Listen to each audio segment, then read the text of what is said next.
what happens at 90%, you're really at 100%. Okay? For the drug-free lifter, this is one of the worst programs you can go on. Okay? And the reason I say that is, normally for somebody who's going to use anabolics, you're going to start your cycle at about here, you're going to up the dose here, you're going to up the dose here. So what's going to catch you up throughout the training is going to be the anabolics. That's going to balance out the percent difference that we're talking about. The drug-free guy does not have that.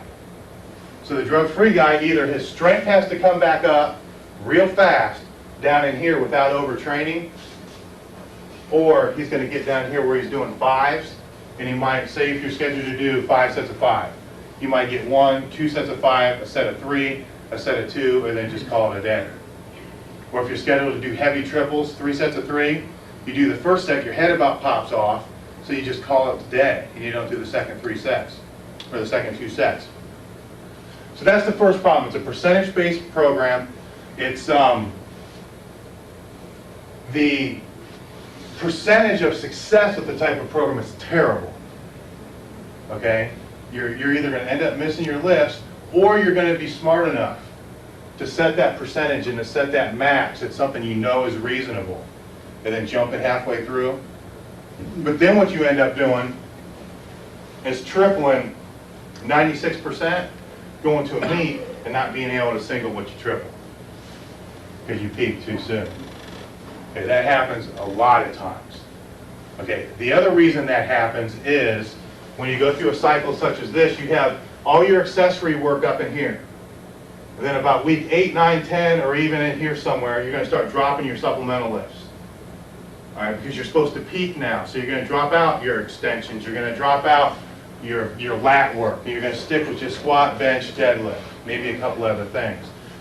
Well, the way you got here was using all the supplementals. So why would you drop it out here to get you down to your peak? This is another reason what happens there. Any questions over this kind of training? I wrote an article for Testosterone magazine explaining all the pitfalls behind this thing, and people still sent me emails saying, Dave, I'm following your 13-week program, it works great. All right, so I want to make the point clear. I'm using this as an example to show you what not to do. And when you receive, like Mike said, people said the West Side methods are a little extraordinary. You know, they didn't like what he was doing, more or less. Those people who are going to criticize you and come back at you and question your training are going to be following this type of program. Ask them some of the questions I just brought up. Ask them why they dropped their supplementals when the supplementals are what got them strong in the first place. Ask them why they always triple more than they single at a meet. Ask them why they get 3/4 of the way through and they can't finish their sets. These same people are the same ones that are going to tell you you can't do that West Side stuff unless you're taking drugs. All right, well, explain to them, you have them explain this one to you. And how do you do this thing without drugs? And I'm not going to sit here and lie to you and tell you that the program doesn't work. I did, you know, I got 2 elites from doing it. But remember when I told you I got to a certain point and stopped? That's what happens. Okay, this is concentrating on basically a repetition method up in here and a max effort method down here. You're not doing anything for any type of speed. And when we talk about the dynamic method, you're going to see why speed is so important.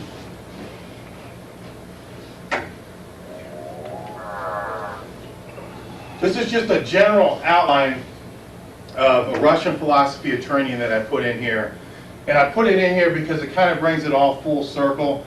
I'm not going to go into real great detail about this. This is taken out of Mel's book, Super Training. And these are all the components that are really necessary for any training program. If you're a trainer, for your client. If it's you're training yourself, it's that. If you're a coach, all these things need to be taken into consideration when you put together any kind of program. It can't just be, here's the program and here's what it is. Okay, there has to be a principle of awareness. If you're working with an athlete, he needs to know why he's doing what he's doing. You've taken the first step by coming here, and I'm making you aware of everything we do and why we do it. If you don't know why you're doing something, you're not going to stick to it for one thing, and you're not going to get strong. It has to be explained, it has to be understood. Just think of yourselves as an example. You know, somebody shows you a training program, say it's a HIT training program or one of our training programs, and you look at it and you don't really understand it, you're going to be like, you don't know, maybe, how many routines have you, well, use Louis stuff. How many times did you flip through his articles and think, oh yeah, whatever, and just kind of skim through it because you didn't really totally understand it.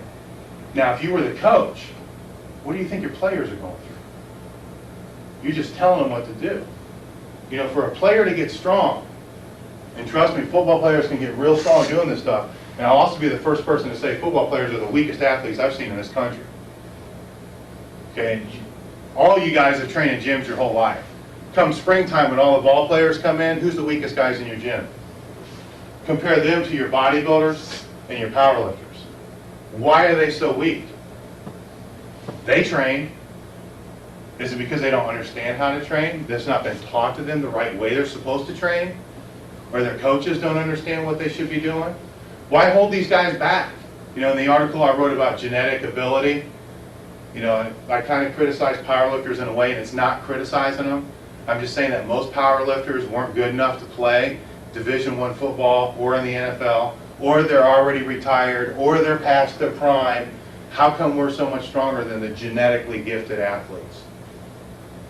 Think about it for a minute.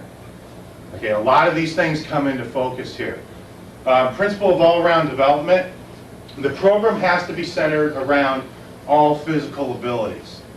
Okay, for us as powerlifters, that's going to be dynamic strength, explosive strength, all the different strength we're going to go about. Mental strength, physical strength. For a football player, it's got to be focused around speed, agility, quickness, strength, flexibility, you name it. It's all got to be in there. If it's not in there, you don't have all-around development, you have a less than adequate program. Okay, what a lot of powerlifters seem to forget, they take out some of the important elements. GPP training, for example, is one of the very important elements that a lot of powerlifters just throw to the wayside. Supplemental training the same way. It's got to be all around. It has to be consistent. I'm not going to harp on this one too much here because I'm sure we're all consistent. But a lot of general fitness people, a lot of athletes, do whatever they can do to get out of the workout. Okay, why do they do whatever they can do to get out of the workout? I believe it's because you didn't explain to them in the first place how the program's supposed to work and how it can help them in the future. You think, I work with coaches a lot. You think your kids are going to want to miss a program if they know if their squat can go up 100 pounds or 40 times going to go down? Believe me, most kids don't give a crap about their squat going up 100 pounds. What they give a crap about is knocking the guy on their ass on the other side of the field and how fast they're going to move. Fine. Show them how this equals this, which equals what they want. Then they're going to show up. Then they're going to give it their all. Don't just put a program up and say, here you go, squats 3 sets of 10, and expect them to understand and go after it. This is with anybody you work with, clients, anything. Principle of repetition. Example there would be box squatting. How many times you got to do a box squat to get it right? I got a gym full of guys that can't do it right. 99% of the time.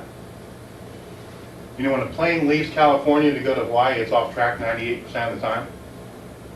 It spends most of the time getting back in line, making corrections, getting back in line, making corrections, coming back in line. Always lands in the right place. Okay, same thing. In your gym, wherever you're at, repetition is the key. It's one of the reasons why we're doing 8 sets of 2. Okay, because you have more first reps, more opportunities to practice. It's also been studied before that you'll never do a repetition twice the same way in one set. It'll be close, but there's small deviations, small corrections with each one. Okay, the more repetitions that you can get, the more fluid you're going to become at it. Which is important because when you go to a meet to max out, you better be pretty fluid at it because with the max weight, 1 inch, you're done. Principle of visualization, you have to basically know where you're going and what it's supposed to look like. The athlete needs to know what a proper squat looks like. Okay? If you're a coach, you need to be able to show them what a proper squat looks like. You can't just say go to squat and they're going to do it right. And you're, oh yeah, that's good. They felt what it looks like, but they still have not seen it. You have to be able to see certain things in your mind's eye to know what it is. I train with Mike in the morning, and my squats are all pretty piss poor, to tell you the truth. And they'll try to explain it to me, and it makes no sense to me until I actually see it on a video camera. And I'm like, oh man, that's what it looks like. Why didn't you guys tell me?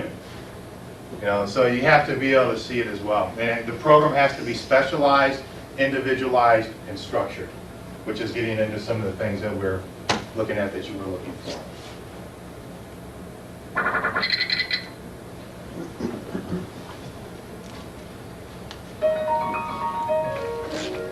That's pretty motivating.